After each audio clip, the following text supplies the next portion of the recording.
पांडवों को वनवास कैसे मिला? शकुनी ने खेला। पांचों पांडवों की मृत्यु कैसे हुई? पांडव कैसे मरे और क्या उनका गोत्र चलता रहा? पांडवों की मृत्यु कैसे हुई थी? माता कुंती पांडवों के साथ वनवास क्यों नहीं गई? पांडवों ने अज्ञातवास में छुपने के लिए मत्स्य साम्राज्य ही क्यों चुना? पांडवों के वनवास जाने की शुरुआत जुए के खेल से होती।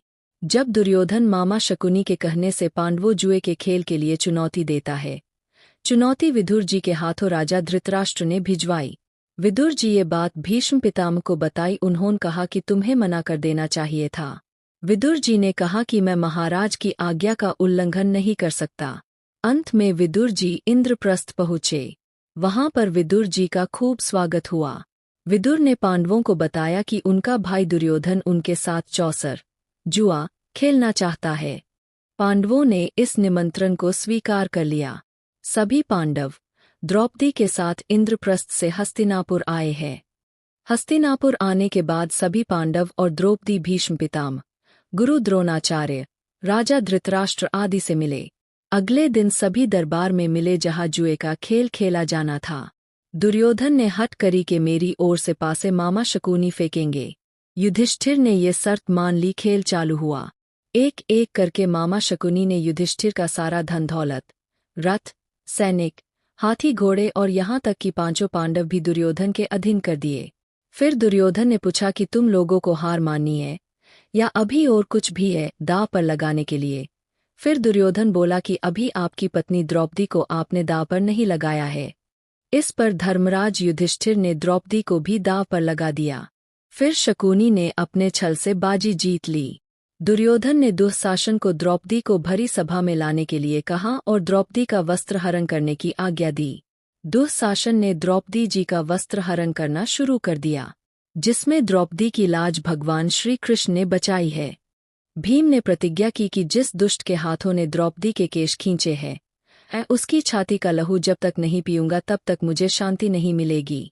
इतना अपमान होने के बाद द्रौपदी से रहा नहीं गया और रोते रोते द्रौपदी ने पूरी सभा में बैठे हुए लोगों को श्राप देने का निश्चय किया।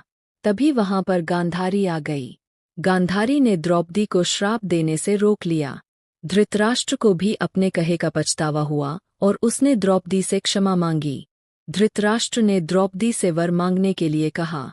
द्रौपदी बोली, यदि आप प्रसन्न हैं तो मुझे यह वर दे कि मेरे पति दास्ता से मुक्ति पा जाए।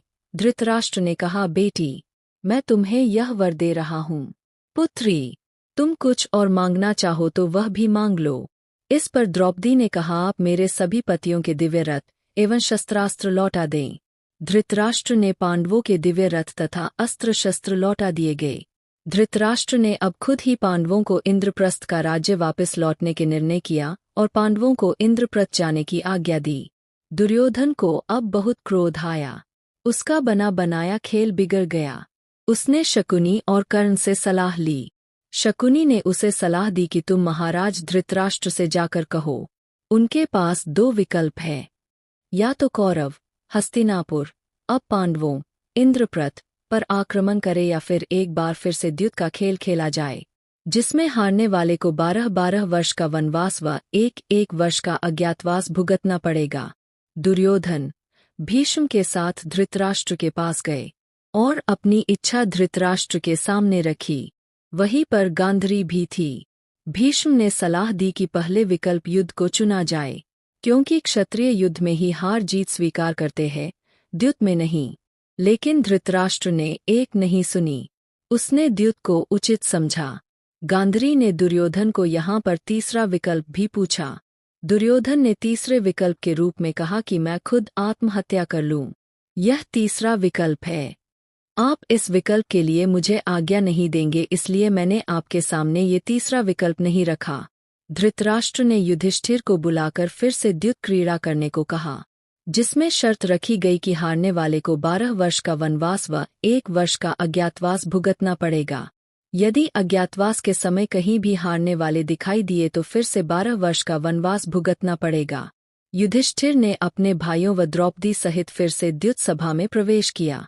इस बार फिर से शकुनी ने ऐसी चाल चली कि पांडव चौसर में हार गए और उन्होंने 12 वर्ष का वनवास व 1 वर्ष का अज्ञातवास स्वीकार कर लिया।